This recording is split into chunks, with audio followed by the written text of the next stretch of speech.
Shabbat Shalom. In this week's Parsha, Moshe continues with his speech to the Israelites. The first 3 verses are key and state, and if you do obey these laws and observe them carefully, your God will faithfully maintain the covenant promised to your ancestors. God will favor you and bless you and multiply you. You shall be blessed above all other peoples. We should not be surprised here that our tradition hammers home the idea that if you are a committed and faithful Jew, then you will be rewarded with the bounty of God's providence. This seemingly simple cause and effect relationship, for me, has never actually been so easy to digest. Ever since I was young, I learned about the atrocities that happened to my own ancestors and saw a world that was full of loss and suffering. So you can imagine that this promise of a blessed world seemed to make me question, where was God, and how come the world seemed so dark? However, I want to take some time to see how we can bring some nuance to what seems like a black and white statement. So let's start where the Parsha begins. If you look at that second verse, after the promise of maintaining the covenant, we get the following 3 words, V'avecha uvarechecha v'herbecha. If you look at the translation in the Chumash, it says, he will favor you. Now, to my native Hebrew speakers, ahav is not just favor, but love, which means that this relationship we established with God is not one where we are viewed as better, but as one where love defines the connection.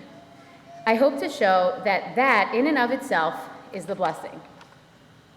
For those of you who do not know, I am an occupational therapist. I work at the Elizabeth Seton Children's Center, a long-term care pediatric facility primarily treating children with congenital disease, traumatic and acquired injuries, and developmental delays. As you can imagine, working with this population is extremely challenging. Their life expectancy is very low, their quality of life is diminished, and for most of them, their familial relationships are strained. With those factors, these children's lives would not typically be described as blessed. So I've asked myself the question many times, where do these children fall in the godly relationship? Here is where I have come to, and I believe Judaism has helped me see. While working there, I realized that this holy relationship described may not exclusively mean God and the Jewish people. I would posit that the relationship is between people. We are the catalysts that are meant to bring more love into this world. We have the opportunity, when we choose to love one another, to bring God's blessing into this world. As the Torah teaches, Lo b'shamayim hi, the work happens here on earth between us. There once was a newborn infant who was admitted for end-of-life care. The expectation was that he would be with us for a few weeks.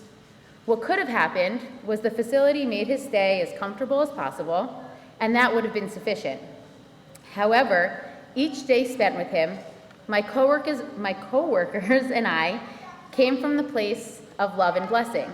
We strive to have him feel as though his life was valued and important rather than full of suffering and pain. It is a blessing to share that he outlived his life expectancy by years and is still a thriving young boy with us today. Working at ESCC has not made me believe that we are somehow angelic over others, but if anything, it has shown me that working with a population who are different and often overlooked reveals that the true blessing in the relationship is coming from them. The Parsha continues with the verse, Baruch tiyeh mikol ha'amim, which is often translated as, that we should be blessed above the other nations. I take solace from Dvarim Rabbah, which reads it as we receive blessings from other nations. The idea being that we are not superior, but instead together raise each other up. I ask each of you sitting here to think about the relationships you have in this world. Who is it that you come in contact with, and what values do you bring to that space? I believe our Torah has given us the roadmap by sharing this universal starting point and hopefully ending point. Even though I describe the components of this relationship as just between humans, I do believe that God's part in all this cannot be understated. When we engage with each other while upholding values, that's godliness. When we love one another, that's godliness. And when we start looking at people, often neglected or marginalized, as the blessings that they truly are, that's godliness. I pray that we continue to bring more love, blessings, and godliness into this world together, for then we are truly the Kehillah Kedoshah that we strive to be. Shabbat Shalom.